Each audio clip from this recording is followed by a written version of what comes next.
Hey, what's up, YouTube? Long time no talk. Finally back working on the truck, and it's kind of out of necessity.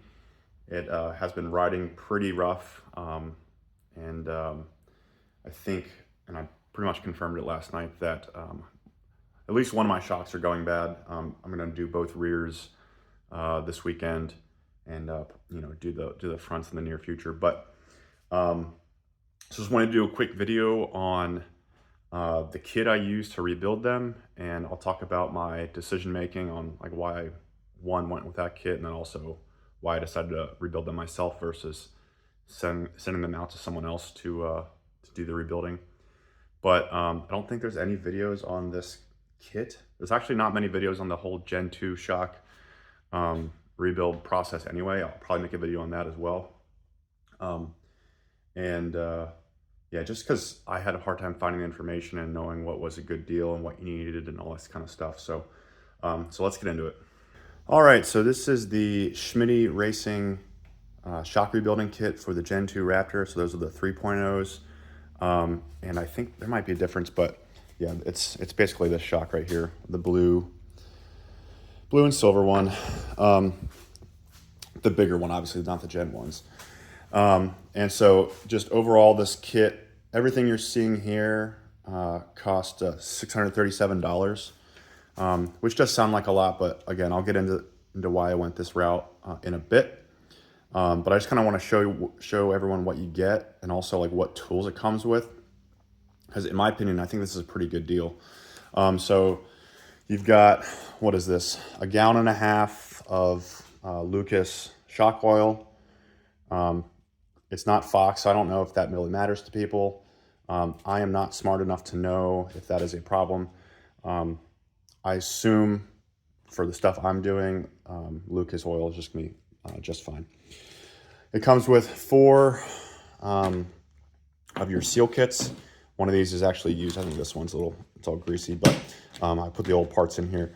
So it comes with 4 rebuild kits, obviously one for each shock. And then this kit specifically also comes with, you can kind of see it here, right there, Schrader valves with all 4 seal kits there, which is really nice. And basically, if you're going to rebuild shocks on your own, you're basically going to need to use the Schrader valves. There are other options available, but those are additional tools you have to buy. And this makes it more functional. You can check it easier. Like it's a better solution from what I have figured out. It comes with this bullet tool that helps you assemble, I guess, the shim stack and all the different parts, like the piston and all that kind of stuff. Again, I am no expert on all this. This is just simply me trying to like get the information out there and show you what worked for me, because it is doable to do on your own, albeit it is a little bit of a challenge. So you've got 2 spanner wrenches in different sizes. Those help you disassemble the shock. And so once you get the shock apart and all the seals replaced, you then have to charge it. And obviously you put the shock oil in as well. You then have to charge it with nitrogen. So the Schmidty kit comes with its own regulator that just hooks up to a standard nitrogen bottle. It comes with this nice, I don't even know how long this is. It's probably like a 8-foot hose, I would guess, which is nice. It comes with this valve and gauge, and also comes with this really nice, I don't even know what these are called, but this adapts onto the screws onto the Schrader here, and then this little, I guess, valve as well. You can either engage or disengage the shock Schrader valve with this. So what basically that can accomplish is you're only releasing a little bit of nitrogen as you unscrew this, and so that keeps the shock as close to your set pressure as you want. So that's a really nice feature, and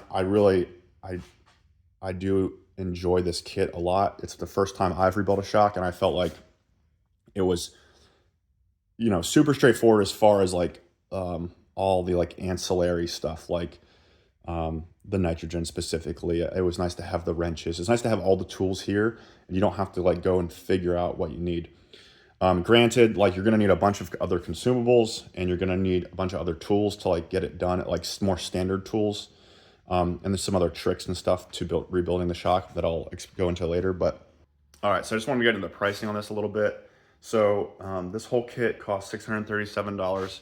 And it sounds fairly expensive, but if you start looking into any of the shock rebuilding services, you're going to soon find out that that is a bargain for doing it yourself. Nothing against the shock rebuilding guys. They do great work, I'm sure, and they probably do a lot better job than I do. But once you add in the cost to actually rebuild, and then the other thing, one of the hidden costs that I don't believe are really perceived at first are the cost of shipping. So these shocks are heavy, like they are heavy things, and you're gonna pay hundreds and hundreds of dollars in shipping to send them to the various places, unless you live close to someone who does it, which then like it's a different conversation. But so I mean, you could spend over $1,000 on the rebuild and shipping combined. So it's not like the most affordable thing in the world. So that's why I like this kit. So for $637, and the only thing that wasn't really included, ignoring consumables and like normal kind of everyday tools, was the nitrogen tank. So I'll show you what I got real quick right here. So this is the small tank I got. I got an equivalent size off of Amazon, and this is a 20 cubic foot tank, I believe. So I got an equivalent size off Amazon for $90, including shipping. I'll put a link in the description for that. And then I just take it down to my local welding store, and it cost $18 for the actual gas. So really affordable. So for $110, you can have a nitrogen tank, full of nitrogen, and that will allow you to basically get into all this. So what's that total at? So that's $750. You can essentially rebuild your own shocks, and then you have the tank for next time if you need to do it. You have all this other kit for next time. So all the tools and all the nitrogen, regulator, hose, valves, all that. You'll have that for next time. And then Schmidty Racing, their kit that's just seals and oil only costs $397. So for $400, next time I go to rebuild all these in a few years, probably, I'll only have to spend $400 as opposed to over $1,000 for someone else to do it. So there's a little bit of an investment to buy the tank and to buy all the equipment for it. But once you do that, in my mind, I think it's a very affordable option. So the next thing I wanted to discuss was, could you piece this all together for less than $637? And my opinion is no. Let's see. So if you do the difference in price so if $637 is the price for all of this, just the seals and the oil alone is $397. So that means all this other stuff, all the other equipment with it, and tools, is valued at $240, on Schmidty Racing's in their kit, right? So could you put all these tools together for $240? And the answer is no. This wrench, this spanner cost $88. This one costs $61. This tool, if you get this tool from like a different website, or from a different off-road place, you can buy it alone. It's like $12. This regulator over here is, excuse me. This whole regulator, hose, and valve and gauge kit, you can get on eBay for $221. And all of that is without tax and shipping. So if you're buying it individually, you're going to pay individual shipping on all this. So all that, if you add it up, is $382 for all those pieces. And that, if you pay shipping, you're probably looking well over $400, maybe like $450, including all the different shipping.